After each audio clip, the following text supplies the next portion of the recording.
Queridos, nesta manhã, Deus colocou uma palavra no meu coração. Na verdade, o mês inteiro nós temos ministrado sobre família. Então, o mês inteiro nós temos ministrado sobre família.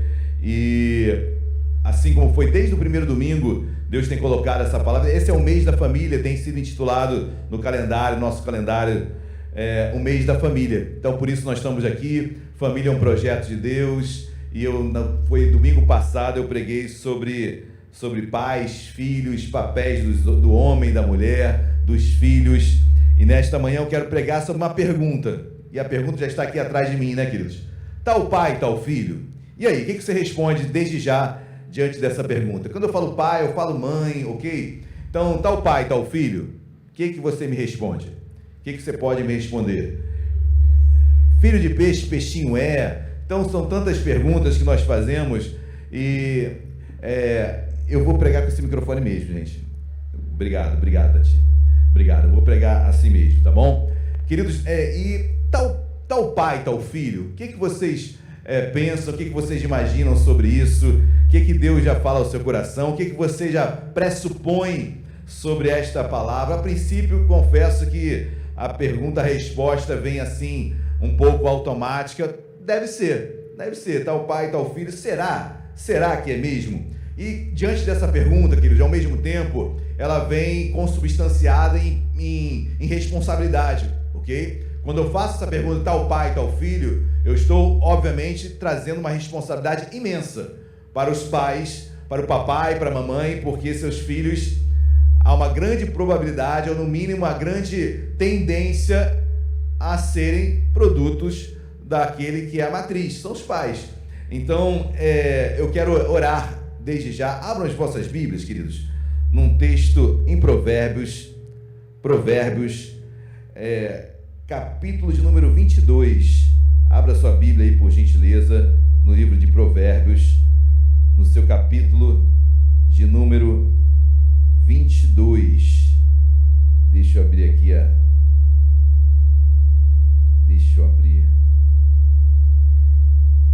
Você já cumprimentou o irmão que está ao seu lado, querido? Já tem uma palavra abençoada a ele?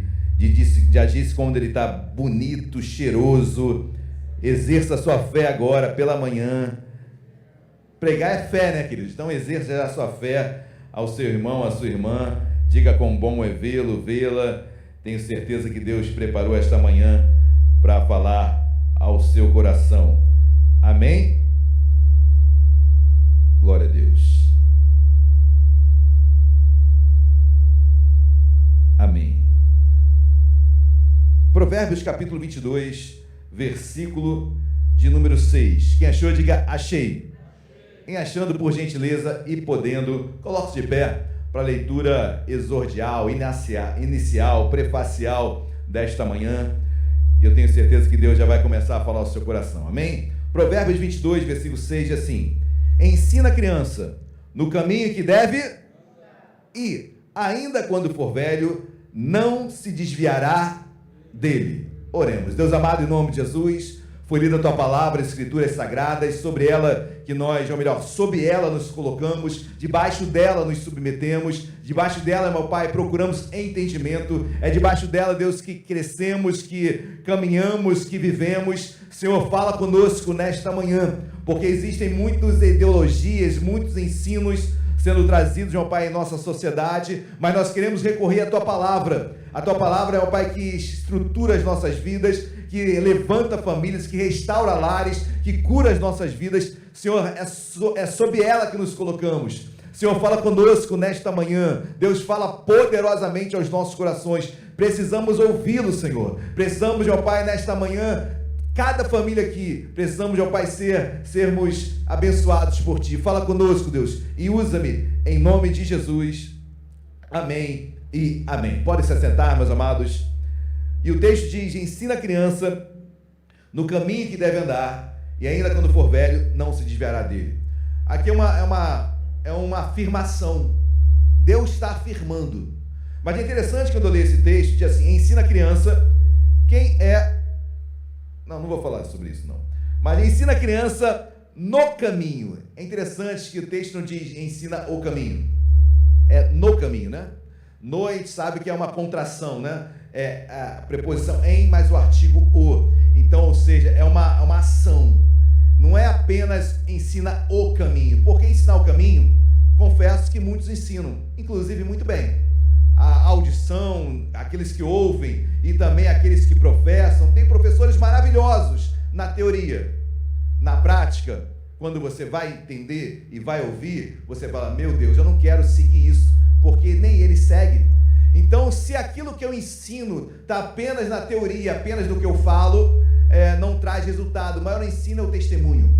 O maior ensino é a vida. E quando a Bíblia diz, ensina a criança no caminho, ou seja, é no caminhar, é no dia a dia, é em casa, é no seu levantar, é no seu deitar. A criança, ela está vendo, ela está sendo ensinada pelo seu testemunho, pela sua vida, pelo que você não apenas ensina, mas de fato e preponderantemente sobre aquilo que você faz. Amém? Aquilo que você realmente executa, a criança, ela está de olho porque ela vai reproduzir. Seu ensino pode ser maravilhoso, mas se não vier respaldado em uma conduta que diga aquilo que você está ensinando, é hipocrisia. Hipocrisia é falsidade. Falsidade é inócua, não muda a vida de ninguém, porque não tem base, queridos. Então, quando o texto diz ensina a criança no caminho, é no dia a dia, é na vida, é muito mais do que o ensino, que a palavra é, sim, o que observam de você, como são as suas atitudes em casa, no trabalho. Então, todos estão sendo ensinados tacitamente através do seu testemunho, da sua vida. Então, quando o proverbista diz assim, ensina a criança no caminho, é muito mais do que é em mais ou seja, eu estou interagindo, eu estou agindo e ensinando, não apenas de fala, mas também de conduta. Amém, meus amados? Glória a Deus. Estamos já fadados, já estamos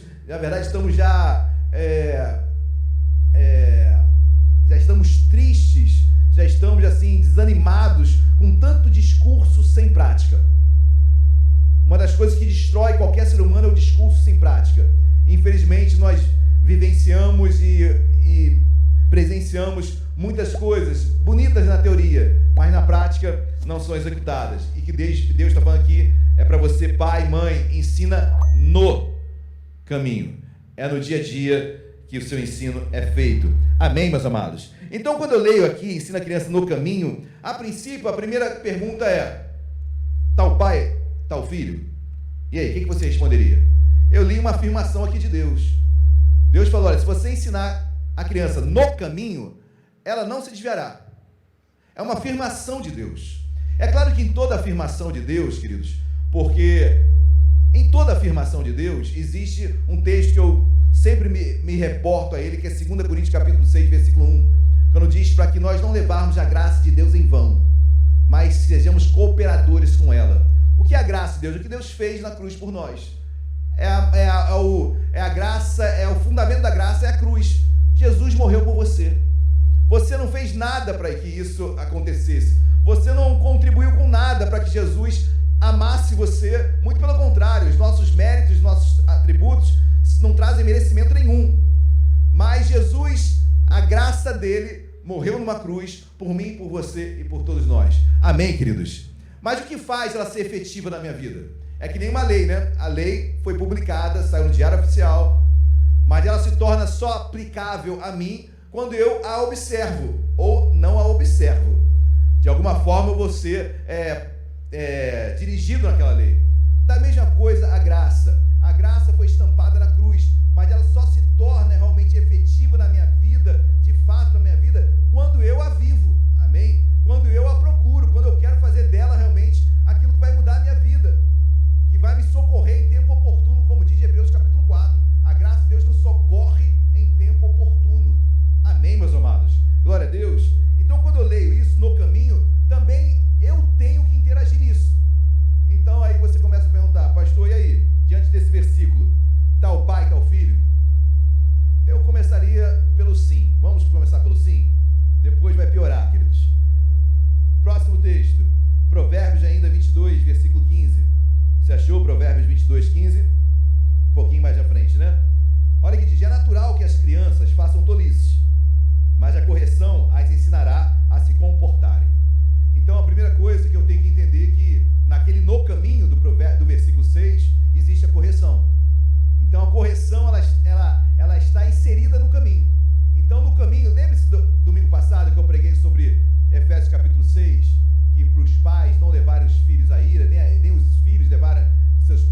ira, e nós falamos que os pais têm que admoestar e disciplinar. Admoestar é discurso, disciplinar é a prática. Então o discurso e a prática devem andar como nesse binômio de educação dos seus filhos. Então o texto deixa bem claro, olha, é natural que as crianças façam tudo isso. A criança já nasce desobedecendo. Não é assim, queridos? Uma criança, vamos supor, uma tomada ali, e a criança vai colocar o dedo ali na tomada. O que você faz? Não, por favor, meu filho, essa tomada, se você botar o dedo ali, tem uma certa... Não, você não vai fazer isso, né? Você vai tampar, obviamente, que é a tomada, e você vai dizer um não. Um não. E a criança, até pelo tom da voz, ela já sabe que é positivo e negativo. Então, ali começa uma educação que vai aos poucos, até você trazer a admoestação também, que é o discurso, que é o ensino, é o entendimento, mas, pela idade, é só não. A criança não vai dizer, mas por que não, pai? Porque eu ouvi. Não, ela tem 1 ano. Ela tem meses. Então, esse discurso, essa correção, ela com o tempo, ela vai amadurecendo. Mas não deixe de corrigir seus filhos. Amém? Tal pai, tal filho. Aí eu começo a entender que existe um cooperar. Existe uma responsabilidade dos pais. Os filhos tendem a ser produto dos pais. Existe no caminho essa correção.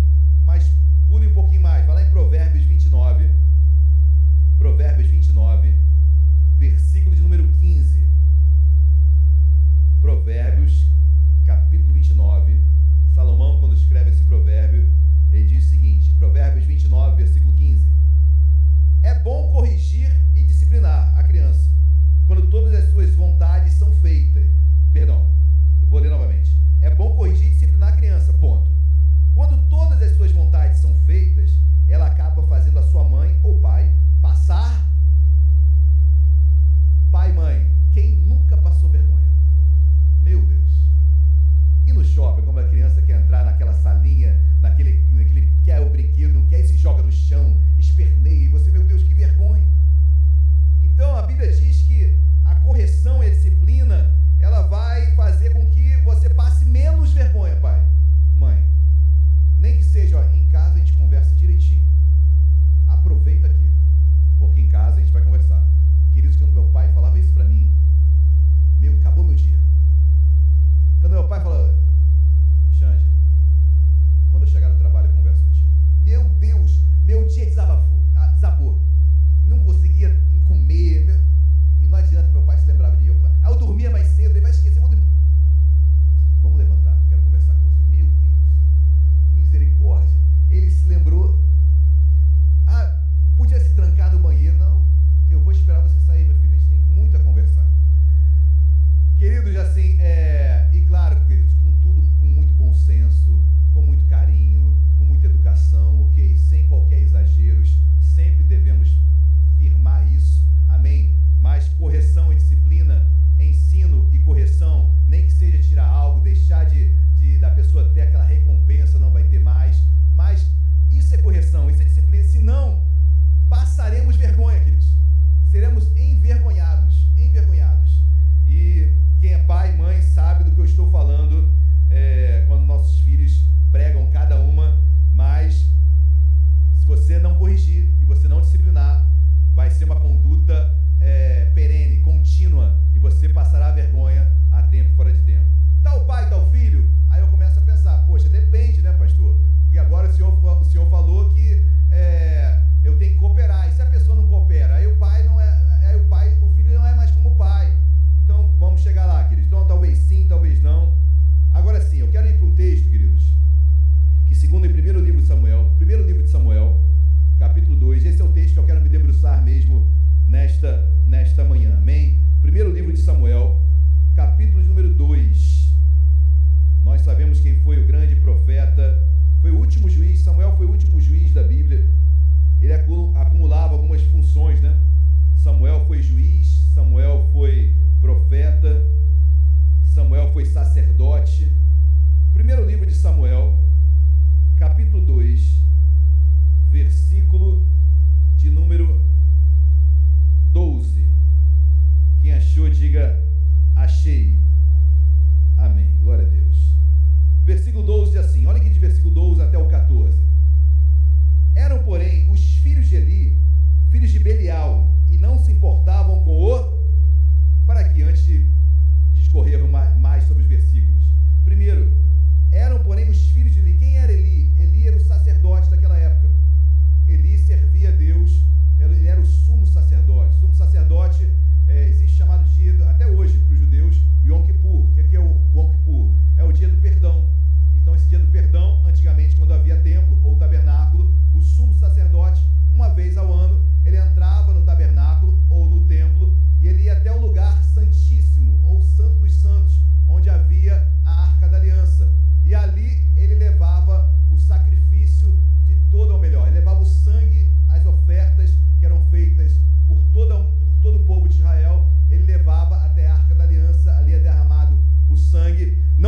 por ele, mas por todo o povo. E ali naquele momento o povo o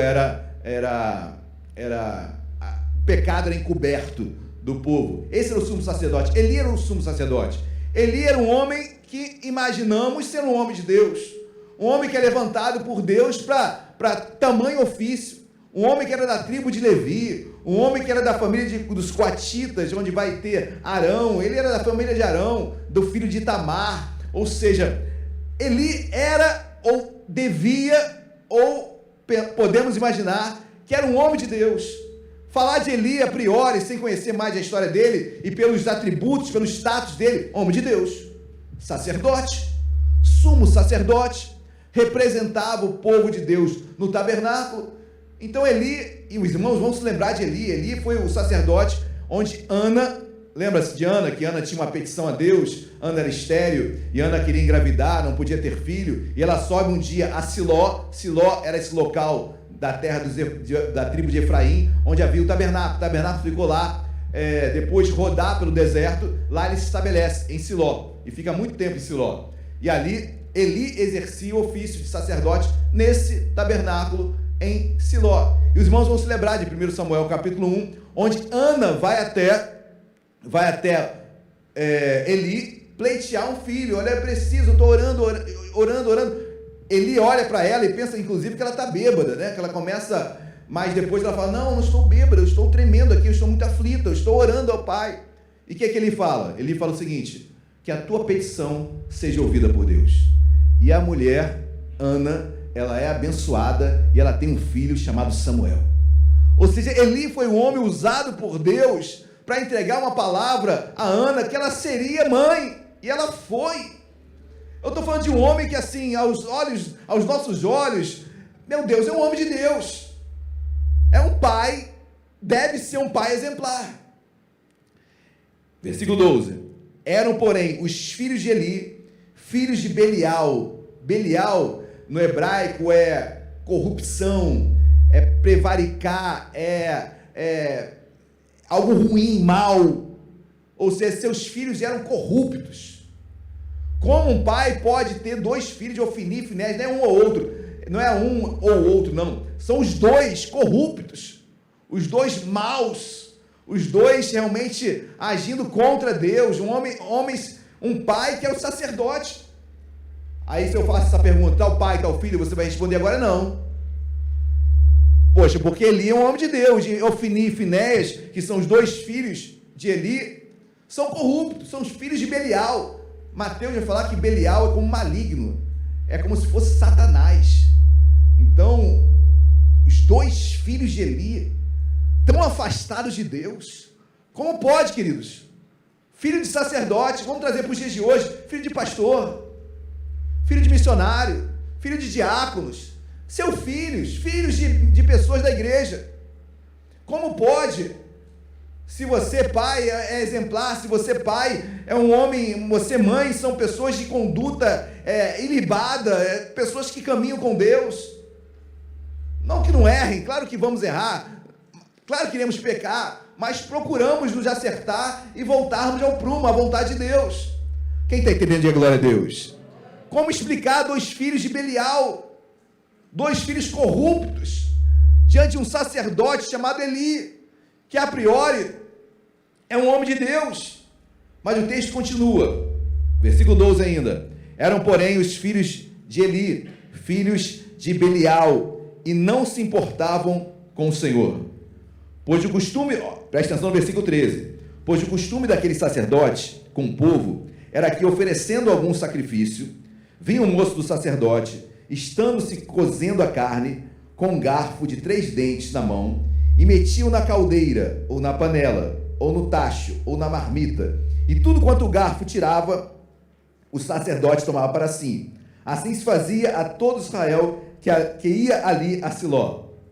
Deixa eu explicar para os irmãos, porque isso, essa postura está explicada no livro de Levítico, um livro que você conhece e ama. Quem já leu o livro de Levíticos? Esse é o livro de cabeceira, eu tenho certeza, livro de Levíticos. Então é um livro que só fala muito sobre ordens, sobre procedimentos, principalmente o sacrifício como era feito. No Antigo Testamento, queridos, hoje nós sabemos que não tem mais sacrifício, nada disso de animais, de sangue. Todo sacrifício Jesus já fez na cruz por nós, amém? Todos os sacrifícios Cristo já fez na cruz por nós, amém? Glória a Deus, igreja, todos. Mas no Antigo Testamento havia ofertas, sacrifícios, eram 5. De holocausto, oferta para o holocausto, sacrifício de holocausto, sacrifício para o pecado, sacrifício para a culpa, sacrifício pacífico e sacrifício de manjares. Eram 5. Todos incluíam animais, menos um, que era o sacrifício de manjares, que era de grãos, como foi aqui falado no ofertório, sobre grãos, né? Sobre grãos. Mas, queridos, era a única oferta que não envolvia, pode desligar o ar-condicionado, tá? Fiquem à vontade. Era a única oferta que não envolvia animal, era de manjares. Ou seja, quando eu estou mencionando aqui esse texto, queridos, quando nós lemos aqui, esse texto fala sobre todos os tipos de ofertas, de sacrifícios. Quais, pastor? Holocausto, manjares, pacíficas, culpa e pecado. São as 5. Como eram essas com animal? Olha como é que fazia. Vamos supor, você naquela época, você ia até o templo, até o tabernáculo, levava um animal, entregava o animal para o sacerdote. Você colocava a sua mão na cabeça do animal. Simbolicamente, seus pecados estavam passando para aquele animal. E aquele animal era morto e você estava pontualmente, naquele momento, seus pecados foram encobertos. Amanhã você tinha que fazer a mesma coisa. Amanhã, ou seja, era uma religiosidade que não mudava nunca tinha uma solução sempre. Por isso Jesus é o sacrifício perfeito. Amém? Quando João Batista olha para Jesus, o que João Batista diz de Jesus? Eis o Cordeiro de Deus. João Batista vai buscar lá no Antigo Testamento, chama Jesus de Cordeiro de animal, porque ele veio para morrer por nós. Amém? Aí quando a gente olha para a cruz, o que é a cruz? É toda a humanidade colocando as mãos na cabeça de Jesus lá na cruz, e todos os nossos pecados sendo colocados em Jesus, e Jesus pagando todos os pecados de toda a humanidade. Amém? Que amor é esse, né, queridos? Que amor é esse? Mas qual era o procedimento, queridos, para você entender aqui o que estava acontecendo? Desses dois filhos de Belial, 2 filhos corruptos. Qual era o procedimento que estava ocorrendo ali, queridos? A oferta, o sacrifício de holocausto, ele era todo queimado no altar, todo queimado. Pegava o animal todo era queimado. Tudo era para Deus. Aquele animal todo que foi queimado era para Deus. Já outros, como por exemplo, o sacrifício pacífico, era um animal, um cordeiro, um carneiro, era entregue para Deus, para oferta. Só que a única parte que era queimada era a gordura. A gordura era para Deus, ela era colocada no altar. Então a gordura do animal era para Deus. Uma outra parte do animal ficava para o próprio ofertante, que ofertou e recebia uma parte para ele consumir aquela carne. E outra ficava para os sacerdotes. Então guarde uma coisa, queridos, para você entender. A gente tem que fazer esse preâmbulo todo para que você venha entender o texto. Amém? Então, nessa oferta pacífica, havia uma parte que era de Deus, que é a gordura, a parte que era do próprio ofertante, que eram algumas partes do animal, e outra que eram outras partes do sacerdote. Então, o sacerdote tinha direito a alguma parte daquela oferta para ele pessoal, ok? Mas olha o que o texto diz, queridos. Olha o que esses 2 filhos corruptos de um sacerdote que a princípio era um homem de Deus. A Bíblia diz que eles tinham relação sexual com mulheres na porta do tabernáculo. Se prostituíam na porta do tabernáculo. Naquela época tinha muito isso de prostituição cultual, né? As sacerdotisas que se prostituíam nos templos. Então, muitos templos naquela época tinham assim, principalmente na época de Jesus. Mas olha o que esses filhos fazem, queridos. É muita falta de temor a Deus.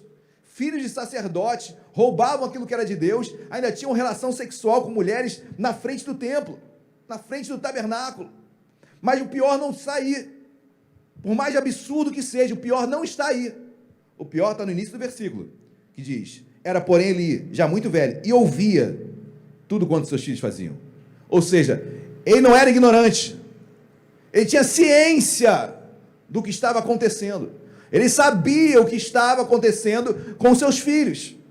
Aí o versículo 23 vai dizer: e disse-lhes, olha o que ele vai falar para os seus filhos, e disse-lhes: A entonação de voz é minha, tá bom, queridos? Mas eu interpreto desta forma. E disse-lhes: por que fazeis tais coisas? Pois de todo esse povo ouço constantemente falar do vosso mau procedimento. Queridos, eu não falaria assim. Como é que você falaria? Estou ouvindo o que está acontecendo, hein? É hoje, vai acabar essa história. Ou você falaria assim, como ele falou: por quê? Por que você faz, tadinho? Por que você faz essas coisas? Versículo 24. Olha, ele continua. A entonação é minha, queridos. Interpretem da forma como você quiser. Não, filhos meus, porque não é boa fama esta que ouço. Preocupado com fama, né? Estás fazendo transgredir o povo do Senhor. Olha, a sua fama, aí traz para o dia de hoje, queridos. Você falaria assim com teu filho? Talvez eu nem falaria. Só olhar, queridos. Repito, meu pai olhava para mim e falei: acabou. Acabou o mês. Basta olhar. Basta olhar, queridos. E você já sabe o que você fez de errado. Agora, não, coitadinho. Você sabe que a fama de vocês como está? Preocupado com fama. Sabe qual é a fama que vocês estão? Porque vocês estão fazendo transgredir o povo. E assim, um discurso de quem está envolvido no negócio. A verdade é essa.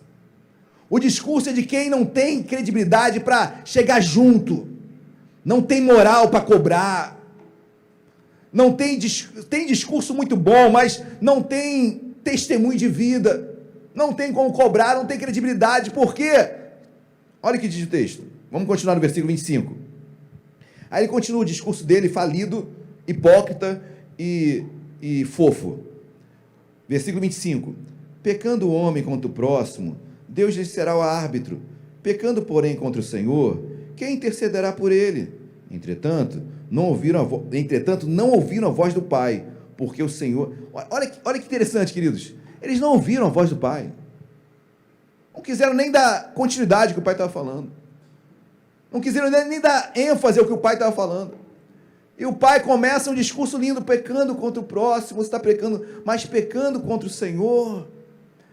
E não adiantava, queridos, porque não trazia nenhum temor aos filhos.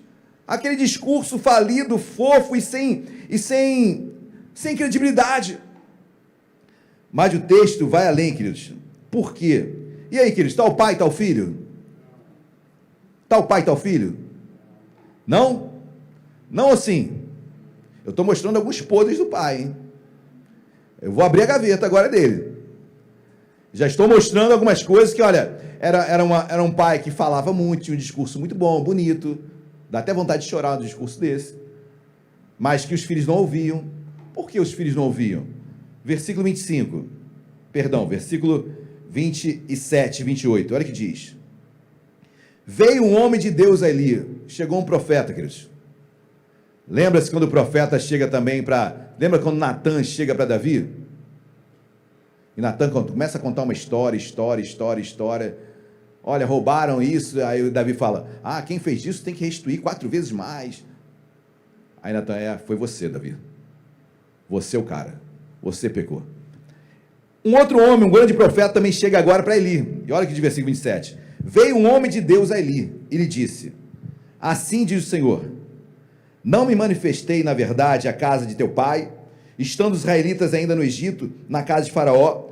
Olha que esse profeta de Deus fala: eu não fiz grandes milagres com o povo de Deus, eu não fui fiel com o teu povo, eu não fui fiel contigo, eu não libertei o povo de Faraó, eu não abri mar vermelho, eu não fiz milagres, eu não fui bom contigo. 28. Eu escolhi, olha que Deus fala para Eli: eu o escolhi dentre todas as tribos de Israel para ser o meu sacerdote. Olha o que Deus fala. Eu vejo tristeza no coração de Deus. Eu escolhi para ser o meu sacerdote. Eu te escolhi para você ser pai dessa criança, mãe dessa criança. Eu te escolhi para você ser pastor, diácono. Eu te chamei para você ser esse professor em sala de aula. Eu chamei você para isso. Eu chamei você para educar, para corrigir, para admoestar, para disciplinar. Eu te chamei, eu te escolhi. Olha, Deus falando, eu vejo assim é claro que Deus é espírito, amém, queridos? Mas na Bíblia a gente encontra alguns antropomorfismos, né? Como Deus estende a mão. Como é que Deus estende a mão? Deus é espírito, Deus não tem mão, queridos.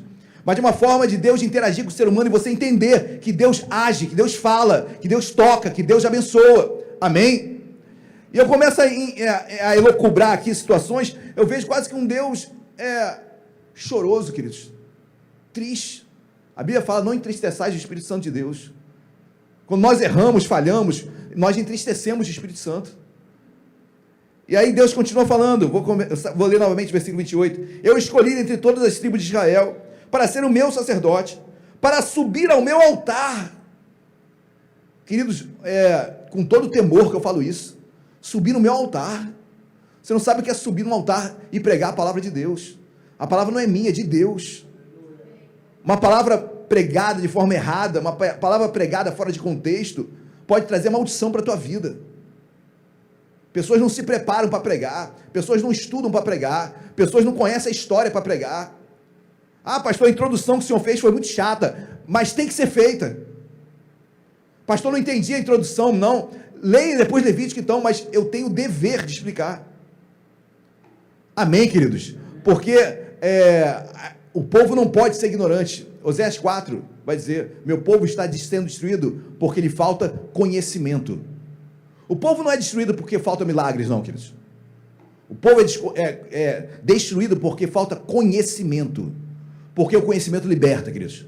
Você conhece a palavra te liberta. Amém, queridos? Glória a Deus. Aí quando eu leio esse texto, Deus continua, para subir ao meu altar. Eli, eu te chamei para subir no meu altar, para queimar o incenso, para trazer a estola sacerdotal perante mim, e dê à casa de teu pai todas as ofertas queimadas dos filhos de Israel. Olha, poxa, eu te chamei para isso, Eli. Para isso que eu te chamei. Eu fico imaginando o profeta colocando o dedo na cara de Eli, né? Porque profeta não é fofo, não. Eli, não sou que nem você não, que passou a mão na cabeça dos teus filhos, não. Você sabia o que estava acontecendo, que eles estavam se prostituindo em frente ao tabernáculo. Você sabia que eles pegavam aquilo que era de Deus. Profeta não. Eu vou botar o dedo na tua cara ali, porque você precisa mudar de vida. Aí o versículo de número 29, olha o que diz: por que pisais aos pés os meus sacrifícios e as minhas ofertas de manjares? Sacrifícios são todos aqueles que eu falei, que envolve animal, holocausto, pacífico, pecado e culpa.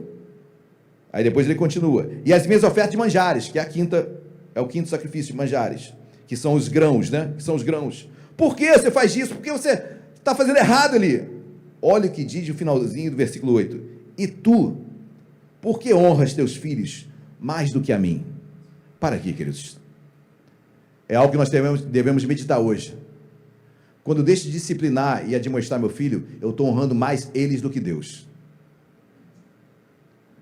Não faz parte, perder coisas faz parte. Que eles não vão entender agora, o problema é deles, mas depois vão entender.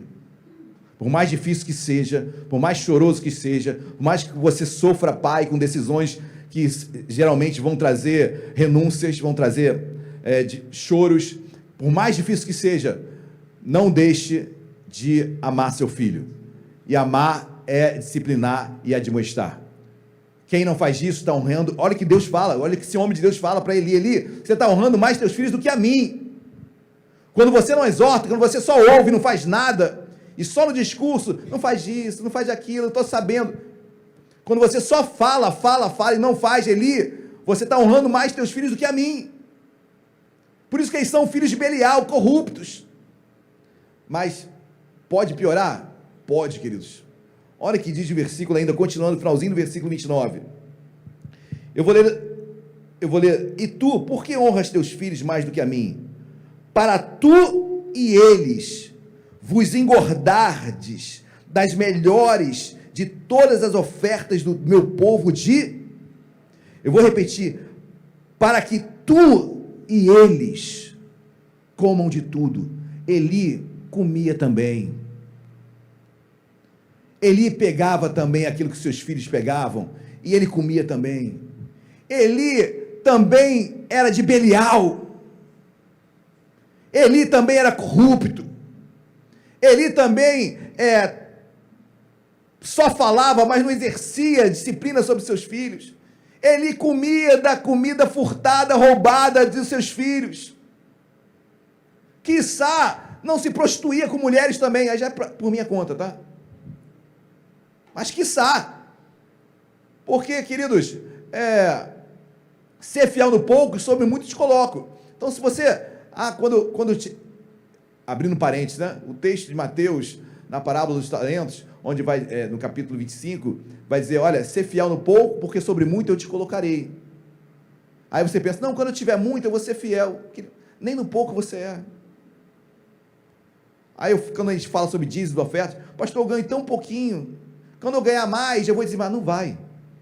Não vai. Porque você não é fiel no pouco. Sobre muito, você sempre vai ter algo além a falar. Não vai. Não vai. Quem está entendendo, diga glória a Deus.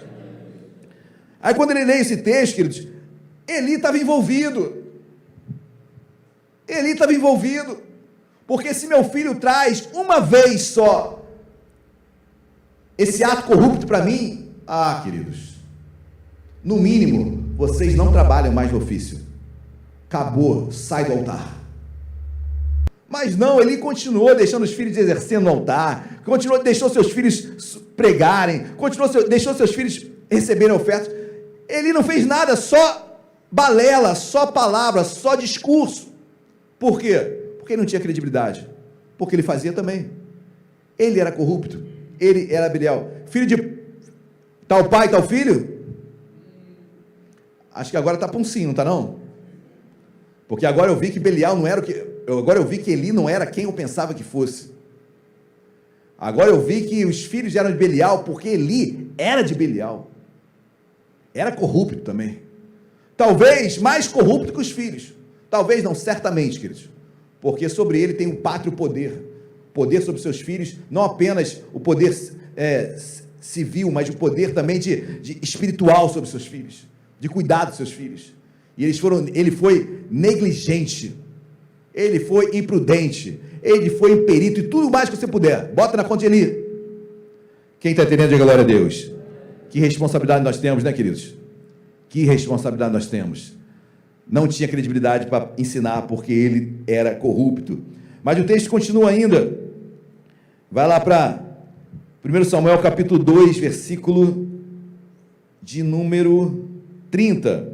Olha aqui de versículo 30.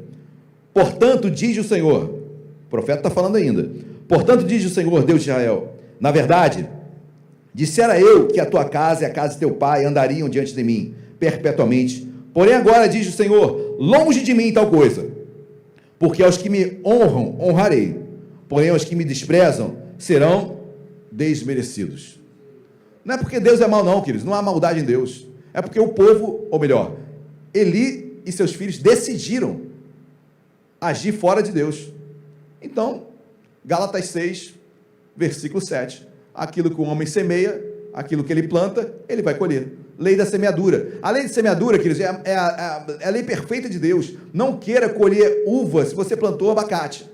Não vai, não vai. Então é a lei de semeadura. Plantou maldição, Deus fala, o que eu tenho a ver com isso? Eu já te orientei, planta bem. Quer plantar mal? Livre-arbítrio. Deus respeita, vai em frente. Quem está entendendo, diga glória a Deus. Continuando, queridos. Capítulo 3, 1 Samuel capítulo 3, pula para o versículo 13. Tal pai, tal filho? Agora eu estou tendendo a dizer assim, hein? Calma, gente, não se filia direto não, calma, pensa antes. Pregação não acabou ainda, não se precipite. 1 Samuel capítulo 3, versículo 13 diz assim, porque já lhe disse, que julgarei a sua casa para sempre, pela iniquidade de que ele bem conhecia, porque seus filhos se fizeram execráveis, e ele não repreendeu, disciplinou, admoestou. Seus filhos foram execráveis, e ele não fez nada. Por isso, Eli, você conhecia seus filhos, você sabia o que eles faziam, eles eram execráveis, e você não fez nada. Por isso, Eli, as consequências serão, você vai receber sobre os seus atos. E nós sabemos toda a história de Eli, e seus filhos logo depois morrem, Eli também depois morre. Queridos, tal pai, tal filho. Quando eu começo a ler aqui, eu começo a entender que sim, mas na mesma casa que havia Ofni e Finéias, havia um jovem também crescendo. Quem era? Samuel. Além de Ofni e Finéias, tinha vamos dizer assim, um meio filho de Eli, porque Ana, quando teve Samuel, ela fez um voto a Deus, não fez? Qual era o voto? Se tu me deres um filho, eu vou dedicar meu filho a Deus e ele vai ficar exercendo o sacerdócio.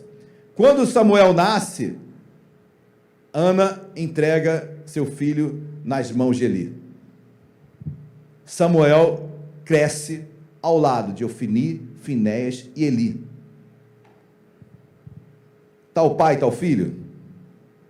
Olha o que diz 1 Samuel capítulo 2, versículo 18.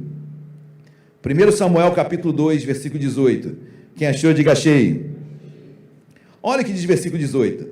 Samuel ministrava perante o Senhor, sendo ainda menino, vestido de uma estola sacerdotal de linho. Pula para o versículo 21. Abençoou, pois o Senhor a Ana, e ela concebeu e teve 3 filhos e 2 filhas. E o jovem Samuel crescia diante do... Samuel era uma bênção. Samuel crescia diante do Senhor. Samuel era amadurecido como um homem de Jesus. Como explicar isso? E aí, tal pai, tal filho? Queridos, mesma educação, via Eli roubar, via seus filhos corruptos, seus meio-irmãos corruptos, e Samuel, a Bíblia diz, crescia diante do Senhor, ministrava perante o Senhor. Tal pai, tal filho? Sim ou não? Calma. Mas quando eu leio aqui também, eu concordo com os irmãos. Não, porque Samuel cresceu nesse contexto todo e não reproduziu os mesmos erros do seu meio pai e dos seus meios irmãos. Continuou sendo um homem de Deus, Samuel. Cresceu ouvindo a voz de Deus, cresceu ministrando a palavra de Deus. 1 Samuel capítulo 3. 1 Samuel capítulo 3, versículo 1. Olha que diz o texto. Todos acharam amém? Você pode dar um amém aí no seu lugar? Amém. O jovem Samuel servia ao Senhor perante Eli. Perante quem? Isso. Naqueles dias a palavra do Senhor era muito rara, as visões não eram frequentes, mas com Samuel tinha, queridos. Deus falava com Samuel. Toda criança na salinha sabe, né? Aula sobre Samuel. E Deus chamou Samuel. Fala que teu servo ouve. Quem ensinou Samuel a dizer essa palavra? Fala que teu servo ouve. Eli, cara. Meu Deus. Como o homem pode se corromper a tal ponto? Como o homem pode ter tanta intimidade com Deus e ao mesmo tempo deixar tudo isso de lado para servir a Belial, a ser corrupto? O homem que instruiu Samuel, porque Samuel chega a Eli, os irmãos vão se recordar no capítulo 2, Samuel pequeno, jovem, e ele acordava à noite, e primeira vez acordou Eli, olha, eu estou acordado, alguma coisa está acontecendo. Aí Eli discerne e fala, quando for assim, quando você acordar, diz, fala, Senhor, que o teu servo ouve. Eli que instruiu Samuel a fazer isso. E Deus falava com Samuel a partir da instrução que ele deu. Só que Samuel, queridos, ele toma isso para a vida dele, e ele, não importa os erros que ele estava vendo, que ele presenciava, ele seguia nos caminhos de Deus, Deus falava com ele. Amém, meus amados? Tal pai, tal filho, agora não, mudei de ideia, porque ele cresceu nesse contexto e não se corrompeu. Pula o versículo 19, 1 Samuel capítulo 3, versículo 19. Crescia, todos acharam, amém? Crescia Samuel, e o Senhor era com ele, e nenhuma de todas as suas palavras deixou cair em terra.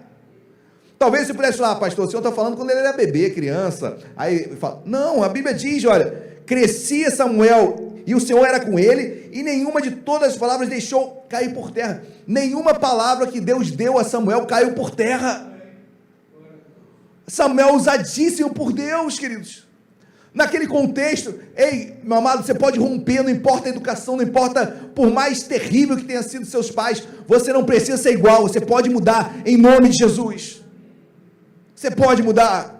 Quando Cristo entra em nossas vidas são restauradas, transformadas, independentemente da criação que eu tive, independentemente dos pais que eu tive.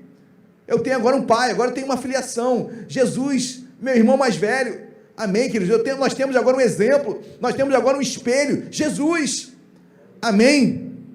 Samuel não foi filho de Belial. Tinha tudo para ser mais um na estatística, mas ele rompe com a estatística. Você pode romper em nome de Jesus, por mais difícil que seja, certamente é muito difícil. Amém, queridos? Nós sabemos como os lares hoje estão, lares divididos, hoje a separação cada vez mais rotineira, mães se dobrando para suprirem uma lacuna de um pai, mas assim, por mais doadora que seja a mãe, por mais maravilhosa que ela seja, e glória a Deus pelas mães solo, né? Graças a Deus, mas é uma lacuna impreenchível, não dá para preencher, por mais que seja mitigada, diminuída todas as mazelas da ausência de um pai, mas não dá para preencher. Eu tenho um livro, queridos, chamado Paternidade, que se você quiser depois adquirir, e eu falo sobre paternidade num tripé: paternidade, aceitação, pertencimento. Quando a criança não encontra aceitação, pertencimento, ela vai encontrar em outro lugar, ela vai procurar em outro lugar. Agora, se ela se sente aceita, pertencida, ela tem força para não se contaminar com as propostas de grupos, para se sentir ou querer ser aceito por outros. Paternidade é muito fundamental, queridos. Amém? Quem está entendendo, diga glória a Deus. Então Samuel crescia, queridos. Samuel era um homem de Deus. Tal pai, tal filho? Sim ou não? Não. Vamos desconstruir isso agora. Estou quase encerrando, queridos. 1 Samuel, capítulo 3. Pastor, o senhor vai responder a pergunta? Talvez não. 1 Samuel, capítulo 3. Perdão, 1 Samuel, capítulo 8. A pergunta que fica: pastor, e os filhos de Samuel? Como foram? Você vai se surpreender, queridos. Primeiro livro de Samuel, capítulo 8, versículos 1 a 3. Olha o que diz: tendo Samuel envelhecido, constituiu seus filhos por juízes sobre Israel. O primogênito chamava-se Joel, e o segundo, Abias, e foram juízes em Berseba. Versículo 3. Porém, seus filhos não andaram pelos caminhos dele, antes se inclinaram à avareza, e aceitaram subornos, e perverteram o direito. Meu Deus, eu já tinha a resposta feita. E agora, queridos, tal pai, tal filho? Não. Será que se eu for pegar outro vai mudar para sim? Mas a gente vai concluir, queridos. Amém? E talvez a pergunta que você faça: pastor, o que levou esses filhos de Samuel a se tornarem tão, como a Bíblia diz, pervertidos, avarentos e suscetíveis a subornos?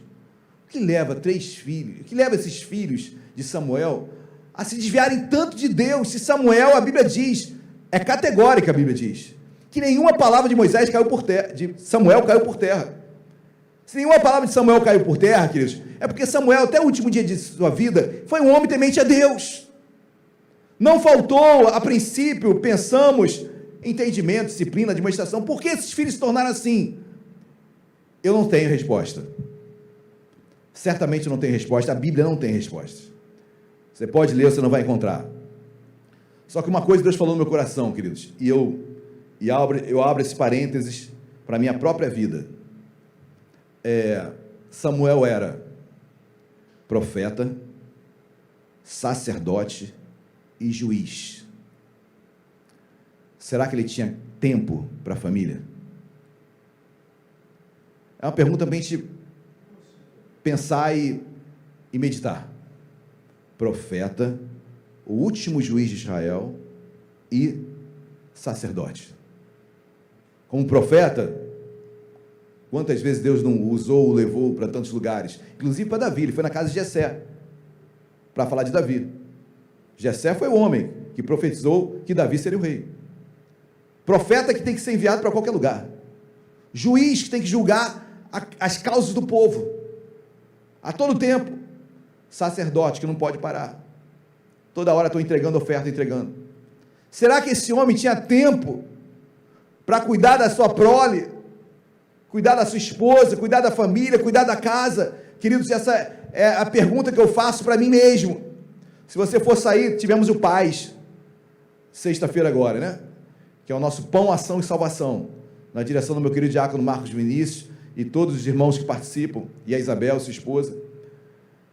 Mas, se nós fizermos uma enquete, a grande maioria, queridos, muitas pessoas que estão na rua, pessoas que já estiveram na igreja, filhos de pastores, queridos. E às vezes a gente começa a pensar, poxa, foi o diabo. Será que foi o diabo? O diabo já está por aqui, de tanta coisa que a gente manda para ele. Talvez não tenha havido realmente, por parte do pastor, um tempo para seus filhos. Talvez a igreja tenha engolido o pastor. Talvez a igreja não tenha pensado no pastor. Talvez a igreja só quer demandar, e não quer, e tem que atender, e ponto final. E o pastor, no afã de corresponder, se esqueceu da sua primeira igreja, que é a sua casa. E eu falo de pastor, mas eu posso falar para qualquer um, queridos. Qualquer um. A igreja é muito importante. Estamos aqui e louvamos a Deus por essa porta linda, e como Deus vai nos usar nesse lugar profundamente. Mas tudo se torna irrelevante se a tua casa, a tua família estiver quebrada, caída. Tudo. Não deixe de estar aqui, mas não deixe de valorizar a tua casa, a tua família, buscá-los, amém, orar por eles, em nome de Jesus. Talvez, queridos, eu não tenho resposta, mas talvez seja esse o porquê de os filhos de Samuel se desviarem. Talvez, porque essa Bíblia é categórica em dizer que nenhuma palavra dele caiu por terra. Então talvez tenha faltado essa paternidade, que, lembre-se, uma das coisas mais lindas que Jesus faz, queridos, em Mateus capítulo 3, no finalzinho do capítulo 3 de Mateus, Jesus é batizado por João Batista, no Rio Jordão, não é? E no batismo de Jesus, o que acontece ali? Aparece a pomba, simbolizando uma analogia ao Espírito Santo, está ali Jesus, o Filho de Deus, e está uma voz que fala, esse é meu filho amado em quem eu me comprazo. Jesus recebe uma palavra do Pai, paternidade, né? E o Pai fala, eu te amo, Jesus, eu te amo, meu filho, a minha alma se compraz de ti, eu me alegro em você. Quão importantes são palavras de afirmação, né, queridos? Fale para o seu filho, eu te amo, você vai vencer, você vai conseguir, você é o melhor. São linguagens de amor, né? Algumas pessoas dão presente, é uma linguagem de amor também, outras, mas falar também é muito importante, e quão bom, e aí, o que acontece no capítulo 4, logo depois de Jesus ouvir essa palavra do Pai? Para onde Jesus vai? Vai ao deserto, o Espírito Santo mesmo leva ao deserto, e quem se apresenta para Jesus depois de 40 dias, sem beber, sem comer, Satanás já aparece para ele. Qual a primeira coisa? Transformar pedra em pão. Não foi transformar pedra em pão a primeira proposta. Começa o seguinte, se tu és filho de Deus, é assim que começa. O que Satanás está falando? Será que você tem um pai mesmo que te ama? Será? Se tu és, será? Só, queridos, é lindo isso, né? Porque versículos anteriores, o pai já tinha falado para Jesus, eu te amo, você é o filho amado que eu me comprazo. Jesus cheio de paternidade, cheio de aceitação, cheio de pertencimento. Diabo, tu quer me propor alguma coisa? Transformar pedra em pão? Eu não preciso criar história, fazer coisas para ser notado, para aparecer. Jesus podia transformar pedras em pães? Podia ou não podia, queridos? Podia. Mas para que aparecer? Para que chamar atenção? Só chama atenção quem quer, está buscando aceitação. que na verdade tem um complexo de inferioridade muito baixo. Tem um complexo de inferioridade muito grande, melhor dizendo. E aí precisa ser aceito, e aí ele talvez passe por cima de princípios para ser aceito por alguém, por um grupo. Aí talvez ele tenha que transformar pedra em pão. Ele tem que pular de um lugar para o outro, tem que experimentar isso, experimentar aquilo, beber aquilo outro. Porque senão não vai ser aceito. Você não precisa transformar pedras em pães, amém, queridos? Ah, pastor, mas meu pai e minha mãe não foram assim. Mas você tem um pai hoje, Jesus é teu pai, Deus é teu pai. Amém, te ama, te valoriza, sabe o homem de Deus que você é, a mulher de Deus que você é. Não precisa transformar pedra em pão, chamar a atenção de ninguém. Amém, queridos? Glória a Deus. Samuel teve seus filhos desviados. Talvez seja essa. Pastor, tal pai, tal filho. Eu ouso afirmar, eu não iria... Eu tenho uma formação em direito, né? E às vezes eu fico vendo alguns pareceres jurídicos que eu analiso. Aí o parecer jurídico é assim, né?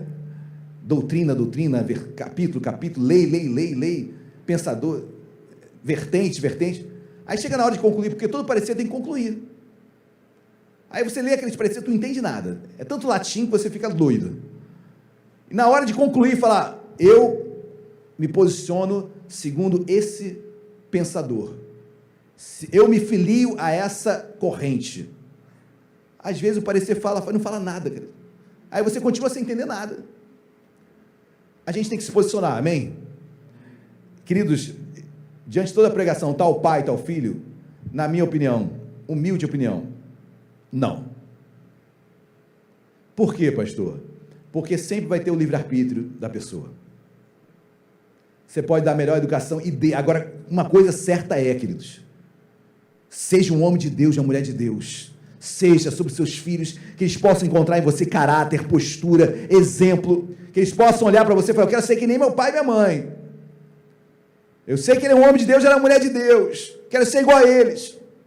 A influência que você vai trazer para o seu filho vai ser enorme, você vai fundamentar da melhor forma a decisão que ele vai tomar, mas a decisão vai ser dele, mas os fundamentos que você proporcionou a ele, para ele tomar a decisão, são de Deus, amém? Então se posicione, seja um homem de Deus, discipline, admoeste, cuide de seus filhos, tenha tempo para os seus filhos.